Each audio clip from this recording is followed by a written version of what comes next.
নমস্কার বন্ধুরা, সুবচনের সাহিত্য সভায় আপনাদের স্বাগত জানাই। আজ পড়ে শোনাচ্ছি আশাপূর্ণা দেবীর এক পালকের পাখি।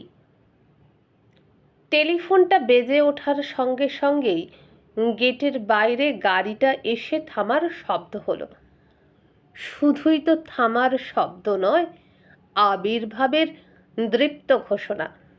চিনুর মনে হয় শব্দটা যেন বেশি বাড়াবাড়ির মতো। অরিন্দমেরই না হয় নতুন গাড়ি হয়েছে, তবে এই অভিজাত পাড়ায় গাড়ি বানের সংখ্যা তো কম নয়। তাদের গাড়িতে কি এমন দাপটের শব্দ ওঠে? কিন্তু কে আবার এই সময় ফোন করতে বসলো? রিসিভারটা তুলে নিল চিনু, দ্রুত ভঙ্গিতে বলল, হ্যালো। দ্রুত তো হতেই হবে, অরিন্দম তো 1 মিনিটের অমনোযোগ সহ্য করবে না। এসে যদি দেখে চিনু ফোন কানে করে বসে আছে, তাহলে আর রক্ষে থাকবে না। লাইনের ওপারে শব্দ প্রতিধ্বনিত হলো, আর শুনেই চিনু একদম স্তব্ধ হয়ে গেল।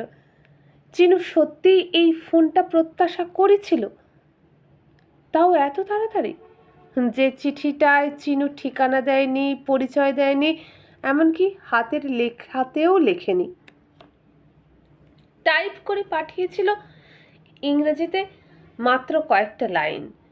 বিশেষ শব্দের মধ্যে শুধু সেই সম্বোধনহীন চিঠির তলায় নিজের নামটা ছিল, চিনু নয়, চিনচিন। তবু শব্দভেদী বানের মতো সেই চিঠি ঠিক জায়গায় গিয়ে বিঁধেছে। কিন্তু ও কি আর ফোন করার সময় পেল না? চিনুর হঠাৎ স্তব্ধতা ও থমকেও বোধহয় কিছুটা বিমূঢ় করল। তারপর প্রশ্ন, কি হলো? চিনু আস্তে আস্তে বলল, ও এইমাত্র বাড়ি ফিরল, লাঞ্চ করতে আসে, 2টোর পর আবার অফিস যায়, 2টোর পর, এখন ব্যস্ত আছে। নামিয়ে রাখলো রিসিভারটা। শেষ কথাটা বাড়তেই বলল, অরিন্দম চলে এসেছে বুঝে। অরিন্দম ঘরে ঢুকলো টাইটা খুলতে খুলতে, টকবগে ঘোড়ার ভঙ্গি। কি হলো? কাকে আবার 2টোর পর টাইম দিয়ে দুপুরের রেস্টটা ঘোচালে? চিনু টেলিফোনের সামনে টুলটা থেকে উঠে দাঁড়ালো, মুখ ফেরালো, আর আশ্চর্য কৌশলে একটা বিদ্যুতের ঝিলিক ফুটিয়ে বলে উঠল, ইস, শুনে ফেললে। নিরুপায় কানে ঢুকে পড়ল। তারপর অবজ্ঞার গলায় বলল, লোকটা কে? অবশ্য অরিন্দমের কাছে লোক সবাই। চিনু মুখে আর এক প্রস্থ বিদ্যুৎ খেলিয়ে বলল, ও আমার এক পুরনো প্রেমিক। ঢং রাখো, তোমার সেই পান্টু মাসিটি বুঝি জ্বালিয়ে খেলো? স্পষ্ট বলে দিতে পারছো না চাকরি গাছের ফল নয়, তাও আবার ওনার ওই বিএ ফেল ছেলের জন্য? একটু আগে চিনুর গলার খাঁজে খাঁজে আর রগের চুলের গোড়ায় গোড়ায় কুচি কুচি যে ঘাম জমে উঠেছিল, হঠাৎ একটা হালকা হাওয়ায় শুকিয়ে গেল সেগুলো। চিনুর মুখে এখন যেন অসহায়তা ফুটে উঠল। বলল, এত করছেন, মুখের ওপর ওভাবে বলা যায়? আর উনি তো বাবু চাকরি কোনো চাইছেন না, বলছেন পিয়নের চাকরিই হয়, তাও ভালো। চমৎকার। তারপর অফিসে সকলের সামনে আমাকে জামাইবাবু বলে ডেকে বসুন। অন প্রিন্সিপাল কোনো আত্মীয়ের চাকরি করে দিতে নেই। আজ এলে সাফ বলে দিও। চিনু বলল, আসবে না তো, আবার ফোন করতে বললাম। অরিন্দম তাচ্ছিল্যের গলায় বলল, এত ফোন টোন করেন কোথা থেকে মহিলা? চিনু এখন ব্যস্ত। ব্যস্ততার সঙ্গেই বলল, ওই তো বাড়িওয়ালাদের ঘর থেকে। পরের মাথায় কাঁঠাল ভাঙতে ভালোই জানে।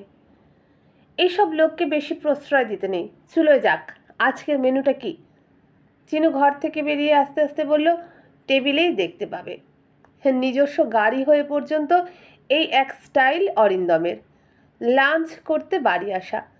আগে যখন কোম্পানির গাড়িতে অফিস যাওয়া আসা করত, তখন সেই সকালবেলায় বরকে মোটা ব্রেকফাস্ট খাইয়ে লাঞ্চটা গরম থাকার কৌশলে করার টিফিন কারিতে ভরে গাড়িতে তুলে দিত। অরিন্দম অফিসে নিজস্ব নিভৃত কক্ষে সেগুলি বার করে সদ্ব্যবহার করত।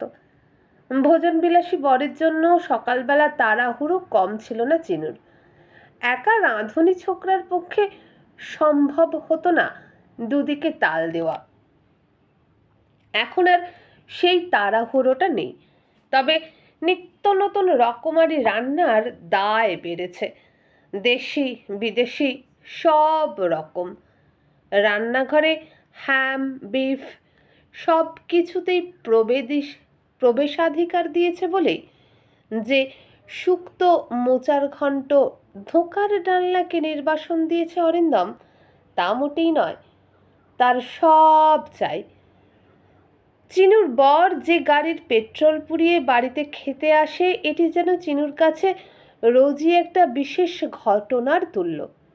খেতে আসে না দিগ্বিজয় করতে আসে। দামি গাড়িটা কিনে পর্যন্ত ধরাকে যেন সরা দেখছে অরিন্দম, যেন বিশ্বভুবনে আর এমন একখানা চকোলেট কালার উজ্জ্বল মসৃণ অ্যাম্বাসেডরের মালিক কেউ হয়নি। এই সময় অরিন্দম ড্রাইভারকে সঙ্গে নেয় না, তাকেও এই সময় খাবার ছুটি দিয়ে নিজেই ড্রাইভ করে আসে। স্মার্ট ভঙ্গিতে লাফ দিয়ে গাড়ি থেকে নামে, দমাস করে গাড়ি বন্ধ করে, বাঁকা চোখে একবার নিজের ফ্ল্যাটের বারান্দার দিকে তাকায়। জানে সেখানে একজন প্রতীক্ষার মূর্তি নিয়ে দাঁড়িয়ে আছে। আজই বা তার ব্যতিক্রম হলো। চিনুকে নিয়ে যখন কোথাও বেড়াতে যায় অরিন্দম, তখনও ড্রাইভার সঙ্গে থাকলেও গাড়ির স্টিয়ারিংটা নিজের হাতে রাখে। স্টিয়ারিংটা হাতে দিলেই অরিন্দমের মুখে চোখে একটা অদ্ভুত বিশ্ব নস্যাৎ জ্যোতি ফুটে ওঠে, যেন এই বিশ্বচক্রের স্টিয়ারিংটাই তার হাতের মুঠোয় রয়েছে। যত দিন যাবে ততই যেন অরিন্দমের ভঙ্গিতে এই বিশ্ব নস্যাৎ ভাবটা প্রখর হয়ে উঠবে। চালে চলনে কথায় বার্তায় সেকালের ভাষায় যাকে বলে মদগর্ব সেটাই বেড়ে চলেছে। কিন্তু কেন এই গর্বোদ্ধত ভঙ্গি সেটা আর এখন চিনুর বুঝতে বাকি নেই। প্রথম প্রথম ঠিক বুঝতে পারত না। চিনু নামের মেয়েটা হঠাৎ অবস্থা ফিরছিল, সংসারে অতি সচ্ছলতার জোয়ার আসছিল, ভালোই লাগছিল। তখন অবরোধের আহ্লাদে বলেছে, হ্যাঁ গো, তোমার যে নতুন ডিপার্টমেন্টে বদলি করে দিয়েছে সেখানে বুঝি মাইনে অনেক বেশি? অরিন্দম বিদ্রূপের ভঙ্গিতে বলেছে, যদি বেশিই হয় তোমার খুব অসুবিধে হচ্ছে? চিনু বলেছে, আহা কি যে বলো, মনে হচ্ছে তাই বলছি। কিন্তু ক্রমে ক্রমে আর মনে হওয়ার সীমানায় ব্যাপারটা থাকলো না। চিনু উত্তরোত্তর তার বরের পকেটের আর্থিক বিস্ফোরণ দেখে ভীত হতে থাকলো, বিচলিত হতে থাকলো। রোজ রোজ এই তারা তারা 100 টাকার নোট এনে লকার বোঝাই করছে। কি? অরিন্দম প্রথম দিন বলেছিল, সব কৈফিয়ত তোমায় দিতে হবে। চিনু শক্ত গলায় বলেছিল, আমি একটা বিপদের গন্ধ পাচ্ছি। আর সেদিন অরিন্দম হা হা করে হেসে বলে উঠেছিল, তোমার ঘ্রাণেন্দ্রিয়টি বেশ জোরালো দেখছি। আরে বাবা, ভয় পাওয়ার কিছু নেই। এসব টাকা আমার এক বন্ধুর, একটা ব্যবসা ফেঁদে বেশ লাভ করছে। অথচ তা তোমার কাছে কেন? দেশে রাজ্যে ব্যাংক নেই? আরে বাবা, কথাটা শেষ করতেই দাও। বলছি, অথচ ও এখনো সরকারি চাকরে, নিজস্ব ব্যবসা করার নিয়ম নেই। তাই তাই তোমার বেনামিতে? অসুবিধে কি? আমার তো আর সরকারি চাকরি নয়, কিন্তু ভাঁওতা দিয়ে কতদিন চালানো যায়? চিনু দেখছে বান্ডিল বান্ডিল নোট ব্যাংকের লকারে চালান করা হয়ে গেছে। তথাপি বাড়ির গডরেজের লকার উপচেছে। অরিন্দম সেই সব কাগজপত্র আনছে বাড়িতে যাতে কালো টাকা হাফিস করে সাদা করে নেওয়া যায়। সরকারি আইনের বদান্যতায় এটা করা যায়। তিনি এক হাতে মারেন, অপর হাতে ধরেন। তবে এখন আর প্রশ্ন করতে সাহস করে না চিনু। বরের ভয়ে নয়, অপমানের ভয়। বলেছিল, তোমার বন্ধুর যখন এতই হচ্ছে তখন চাকরিটা ছেড়ে দিক না, স্বনামে প্রকাশিত হোক। অরিন্দম ভুরু কুঁচকে তেতো গলায় বলেছিল, ওটা নিয়ে মাথা ঘামাবার তোমার কোনো দরকার আছে? তোমার ভালো মন্দ নিয়ে ভাববারও দরকার নেই আমার। আমি খোকা নই, তুমি নিজের চরকায় তেল দাওগে। মহারানীর হালে রেখে দিয়েছি, সুখটাকে তাড়িয়ে তাড়িয়ে ভোগ করো, বুঝলে? তা নয় কেবল ঘ্যান ঘ্যান প্যান প্যান। মহারানীর হালে? হয়তো তাই। চিনুর নিজের আত্মীয়জনেরাই তো তাই ভাবে, তাই বলে। কত সুখ, কত ঐশ্বর্য। অভাবের মধ্যে এই 7-8 বছরের মধ্যেও ঘরে একটা শিশু কণ্ঠের কাকলি ধ্বনিত হয়নি। তার কি করা যাবে? চিনুর শৌখিন মেজাজি বর সাত তাড়াতাড়ি ওসব ঝামেলা চায় না। তাই চিনু তাদেরকে ডেকে ডেকে বলতে যাবে, হ্যাঁ এক সময় চায়নি, এখন চেয়েও পাচ্ছে না। চিনু শুধু বরকে বলেছে, ওরা কুকুরের জাত নয়, বুঝলে? ইচ্ছে না হলে দূরে দূরে থাকবে, দূর দূর করবে, আর ইচ্ছে হলে তুতু করে ডাকলেই আসবে। এ হয় না। অরিন্দম সাফ সাফ জবাব, জগৎ জুড়ে তাই হচ্ছে, তোমারই যত তত্ত্ব কথা। আসলে এখন বুঝতে পারছি, প্রথম থেকেই সাবধান হবার কোনো দরকারই ছিল না। তোমার মধ্যেই রয়েছে ডিফেক্ট। চিনু লড়াইয়ের মেয়ে নয়। চিনু চুপ করে থেকেছে। চিনু প্রমাণ করতে উঠে পড়ে লাগেনি ডিফেক্টটা কার অথবা ভুলটা কোথায়। চিনু শুধু বলেছিল, দিন তো কাটতে চায় না, একটা বরং চাকরি বাকরি ধরি। পাড়ায় শুনেছি একটা বাচ্চাদের স্কুল খুলছে। ও তাই তুমি যাবে সেখানে মাস্টারি করতে? পাগলামি ছাড়ো তো। যারা কাজ করে তারা পাগল, সে তাদের ব্যাপার। আমার বউ হয়ে যাবে চাকরি করতে? ইম্পসিবল। দিন কাটে না কেন? বই নেই? তোমার সাধের উলবোনা নেই? ঘর গোছানো, ঘর সাজানো আর কিচেনের সব মার্কাটারি মেনু, এরা কোথায় গেল? বলো তো আরও কিছু রান্নার বই আনিয়ে নিই। চাইনিজ, গোয়ানিজ, রাশিয়ান, আফ্রিকান, যা বলবে। চিনু ভয়ে বলেছে, রক্ষে করো। অরিন্দম নিশ্চিন্ত হয়েছে। মেয়ে যাত্রার স্বভাবই এই, সুখে থাকতে ভূতের কিল খেতে স্বাদ। এই যে তার মাস্তুতো দিদি লাবু, সংসারে সুখের অবধি নেই, অথচ সেই সংসার ফেলে ফেলে লাবুদি যখন তখন কোথায় কোন গুরুর আশ্রমে ছুটছেন, 2-4 দিন কাটিয়ে আসছেন। এটি হয়েছে জামাইবাবুর প্রশ্রয়। পয়লা রাত্রিরেই বেড়াল কাটতে হয়। বাঁশ পেকে গেলে তাকে আর নোয়ানো যায় না। অরিন্দম অমন ভুল করেনি, করবেও না। আজ পাড়ার স্কুলে চাকরি করতে যেতে দিলে কাল রাইটার্স বিল্ডিংয়ে যেতে চাইবে কিনা কে জানে। সুন্দরী নারী চেষ্টা করলে একখানা চাকরি বাগিয়ে ফেলা শক্ত নয়। সাবান ধোয়া হাতটা তোয়ালেতে মুছতে মুছতে অরিন্দম রাস্তার দিকের জানলার পর্দাটা একটু ভালো করে টেনে আড়াল করে নিচু গলায় বলল, খেতে যাবার আগে অ্যাটাচি থেকে 2টো প্যাকেট বার করে লকারে তুলে রেখে দাও। শোনা মাত্রই মুহূর্তে শক্ত হয়ে উঠল চিনু। শক্ত গলাতেই বলল, আবার? হচ্ছেটা কি সব? আরে বাবা, আবার আবার কি? জানো না নাকি? একটা ব্যাংকের লকার জোগাড় করতে হন্যে হয়ে বেড়াচ্ছে, পাচ্ছে না। পেয়ে গেলে চিনুর মাথার মধ্যে চড়াত করে উঠল। চিনু ফেটে পড়ে বলতে যাচ্ছিল, ওই ছেলে ভুলোনো গল্পটা আর কতদিন চলবে? কিন্তু ফেটে পড়ল না চিনু। সামলে নিল নিজেকে। না, ব্যস্ত হয়ে কাজ নেই, উচিত শিক্ষার ব্যবস্থা হচ্ছেই। চিনু সন্দেহের আওতার বাইরেই থাকুক। চিনু তাই নিজেকে সামনে নিয়ে বলল, লোকটার কপালে দুঃখ আছে। অরিন্দম হালকা গলায় বলল, লোকটা তা বলে বোকা নয়, ঠিকই ম্যানেজ করে ফেলবে। চাকরিটা ছেড়ে দিলেই তো আর আইনের আওতায় থাকবে না। তা ছেড়েই বা দিচ্ছে না কেন? আরে বাবা, যতদিন চালানো যায়। তার মানে গাছেরও খাবে, তলারও কুড়োবে। যা বলেছ, কারেক্ট। কে বলে চিনু রানীর বুদ্ধি নেই? যাক, দয়া করে কারো কাছে এইসব গল্প করতে বসো না। কার কাছে আবার গল্প করতে বসবো আমি? বলল চিনু। মনে মনে একটি হিংস্র হাসি হাসল, যে হাসিটার মানে হচ্ছে, গল্প করতে দেব না, প্রত্যক্ষ দর্শনের সুযোগ করিয়ে দেব। শিক্ষা হওয়া দরকার তোমার, একটু দরকার শাস্তির। তারপর মনে মনে ঈশ্বরের কাছে ক্ষমা প্রার্থনা করে বলল, ঠাকুর, ওর ভালোর জন্যই। ওকে এভাবে ধ্বংসের পথে যেতে দেব না।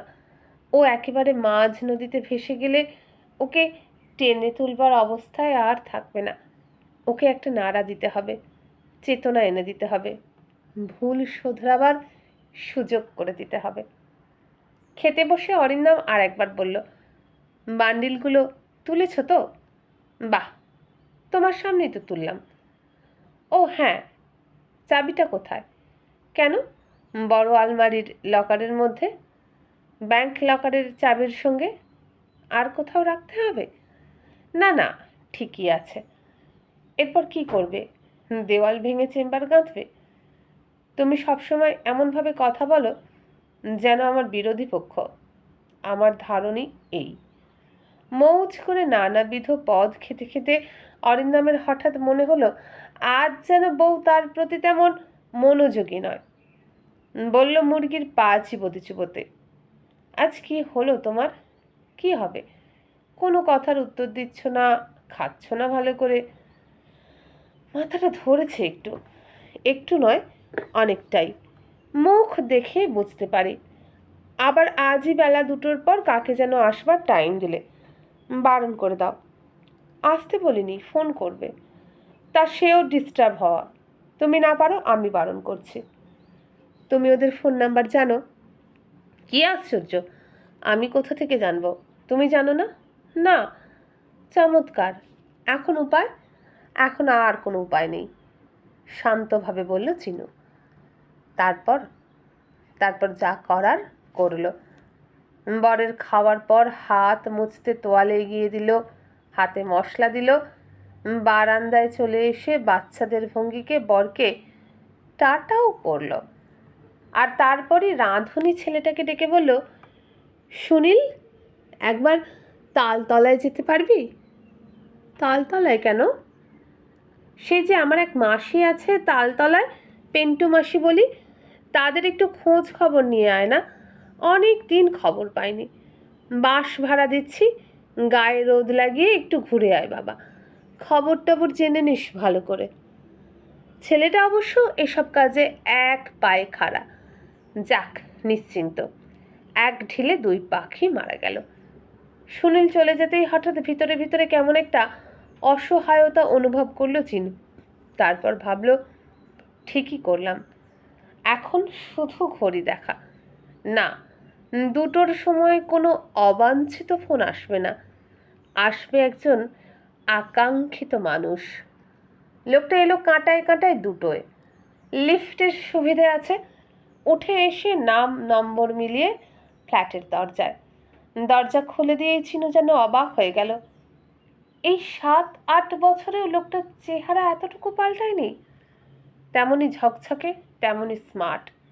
2 পা পিছিয়ে এসে বলল, খুব পাংচুয়াল তো। যাক, তোমারও লাঞ্চ সেরে ফিরে গেছে? হ্যাঁ, ফিরে গেছে। এসো, বসবে চলো। ঘরে এলো, বসলো। চিনচিন। চিনু কিছু বলল না, শুধু তাকালো। হঠাৎ এমন জরুরি তলব কেন? জরুরি কোথা? চিনু হাসবার চেষ্টা করলো। শুধু তো লিখেছিল একটু বিপদে পড়ে ডাকছি। সেটাই কি আমার কাছে দারুণ জরুরি নয়? চিনু শুধু আঁচল তুলে কপালের ঘাম মোছে, পাখার স্পিডটা বাড়িয়ে দেয়। তারপর বলে, আচ্ছা, একেবারেই বুঝতে পেরেছিলে? পারবো না?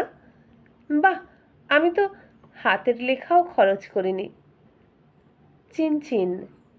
কুশলদা, এই জগতে আর কার নাম আছে চিনচিন, যেটা শোনা মাত্রই কোথায় কোন গভীরে চিনচিন করে ওঠে? তারপর চারিদিকে তাকিয়ে হঠাৎই একটু হেসে বলে, কিন্তু বিপদটা কি? দেখে শুনে তো বেশ সম্পদের চিহ্নই চোখে পড়ছে। চিনু গভীর দৃষ্টিতে তাকিয়ে বলে, সেটাই তো বিপদ।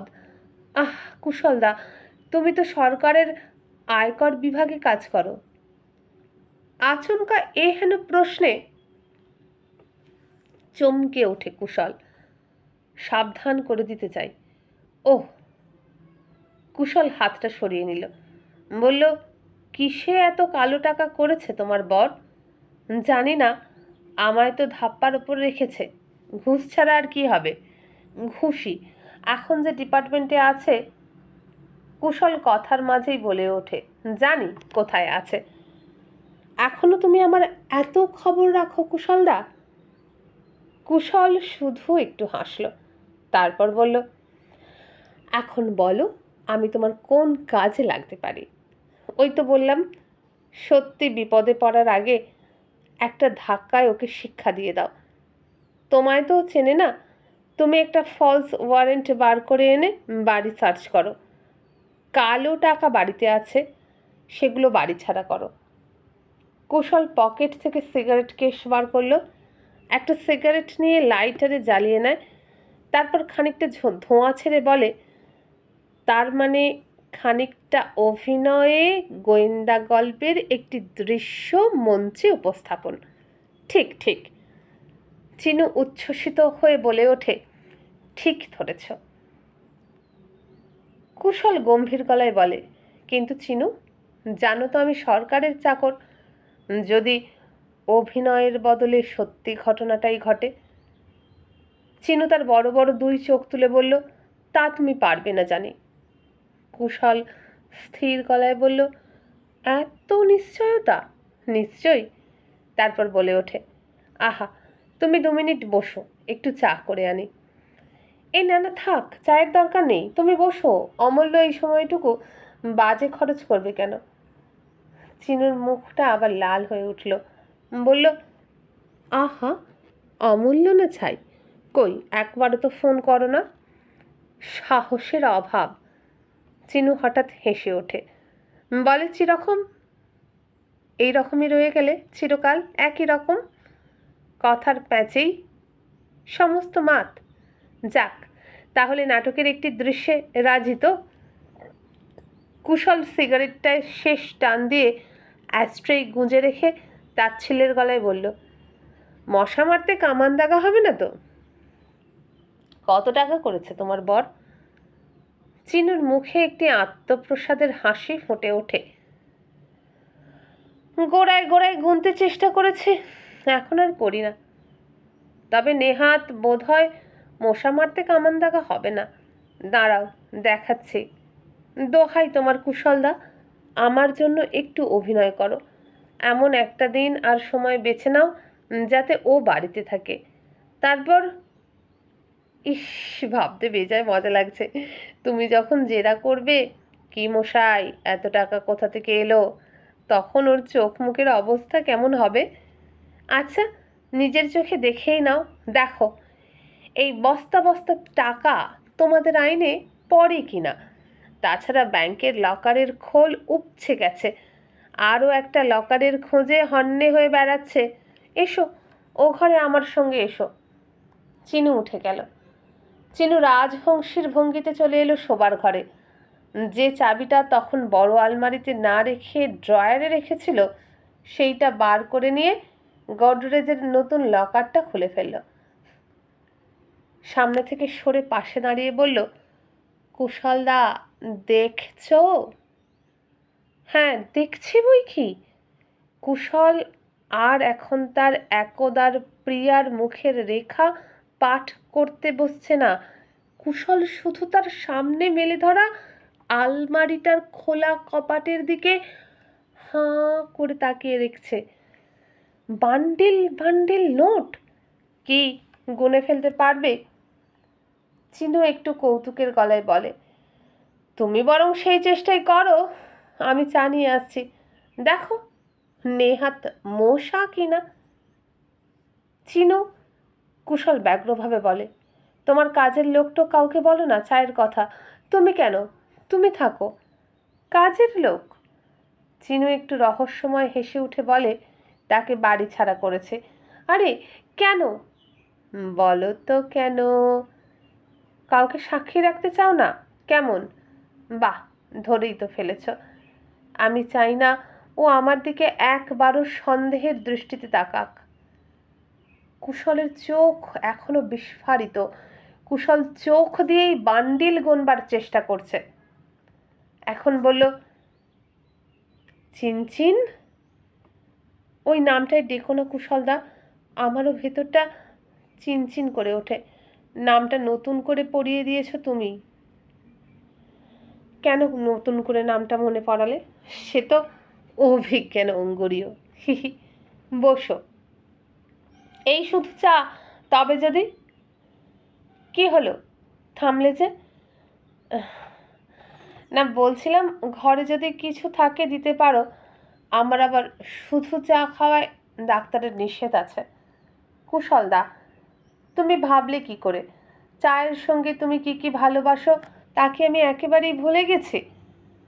চিনু বলে গেল, মুখে হাসির ঝিলিক ফুটিয়ে, কুশলের সামনে খোলা আলমারি রেখে। চিনুর মনের মধ্যে আহ্লাদের জোয়ার।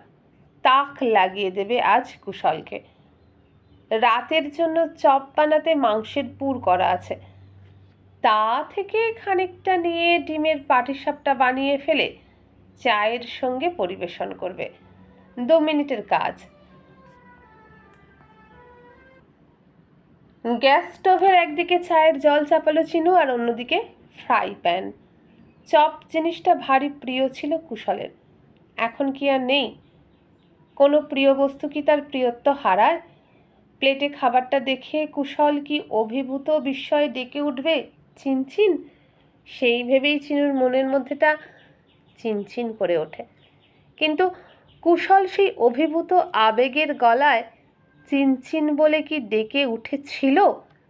না, অন্তত সেটি শোনবার সুযোগ হলো না চিনুর জীবনে। চিনু 2 হাতে 2টো জিনিস নিয়ে ঘরে এসে ঢুকলো।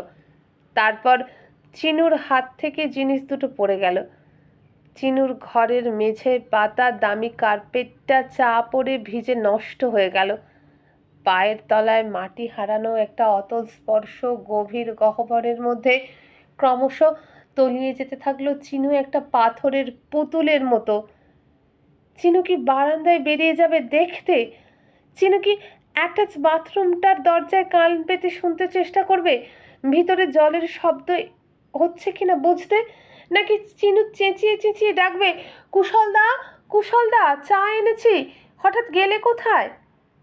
না, এসব কেন করতে যাবে চিনু?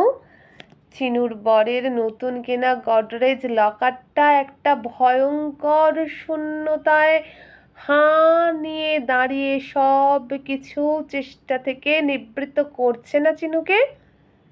অদ্ভুত একটা ভাব শূন্য দৃষ্টিতে বোকার মতো শূন্য লকারটার দিকে চিনু কতক্ষণ তাকিয়েছিল কে জানে? কয়েক মিনিট, না কয়েক যুগ। চিনুর পায়ের কাছে ডাঁই করে পড়ে আছে এগুলো কি? চিনুর একরাশ শাড়ি, জামা? না, এখানে কোথা থেকে এলো এগুলো? পাশের ঘরে একটা সুটকেসের মধ্যে ছিল না? চিন্তাহীন, চেতনাহীন, বুঝিবা অস্তিত্বহীন একটা অদ্ভুত অবস্থার মধ্যে দাঁড়িয়েই থাকে চিনু, বোধ শক্তি হারিয়ে। কিন্তু কুশল নামের সেই লোকটাকে কি খুব দোষ দেওয়া যায়? সে তো অনেকখানি আশা নিয়েই ছুটে এসেছিল। ভেবেছিল চিনু বুঝি বলে উঠবে, কুশলদা বাঁচাও, আমি আর পারছি না। বোকা চিনু তা বলেনি। কুশলদা ওকে বাঁচাও এই কথা বলেছে। তার মানে চিনু তার মৃত ভালোবাসাকে ভাঙিয়ে খেতে চেয়েছে। তবে কি দায় কুশলের? একটি মরে যাওয়া ভালোবাসার ভস্মশেষের বিনিময়ে মুঠোয় এসে পড়া অগাধ অর্থ ছেড়ে দিয়ে এসে সেই বাঁচানোটা বাঁচাবে? চিনিও মারা পড়বে। উপায় কি? বোকারা মারাই পড়ে। স্বেচ্ছায় যখন আপন মৃত্যুবানটা তুলে দিয়েছে অন্যের হাতে। বন্ধুরা, এখানেই শেষ হয়ে গেল আজকের এই ছোট গল্পটি। কেমন লাগলো কমেন্ট করে জানাবেন। যদি ভালো লাগে তাহলে এরকমই আরও গল্প শুনতে হলে এই ভিডিওর নিচে যে বার রয়েছে, যেখানে আমার চ্যানেলের নাম লেখা হয়েছে, সেখানে ক্লিক করুন। চ্যানেলের হোম পেজ খুলে যাবে, পাবেন প্লেলিস্ট, সেখানে থরে থরে গল্প সাজানো আছে। নতুন গল্প যতক্ষণ না আনি সেগুলো শুনুন। শুনলে ভালো লাগলে সেগুলোকে লাইক করুন, বন্ধুদের সঙ্গে ভিডিওগুলো বেশি বেশি করে শেয়ার করুন। চ্যানেলটা যদি সাবস্ক্রাইব করে না থাকেন তাহলে অনুগ্রহ করে সাবস্ক্রাইব করে পাশে রাখা বেল আইকনটি অন করে দিন। আজকে আমাকে বিদায় দিন। নমস্কার।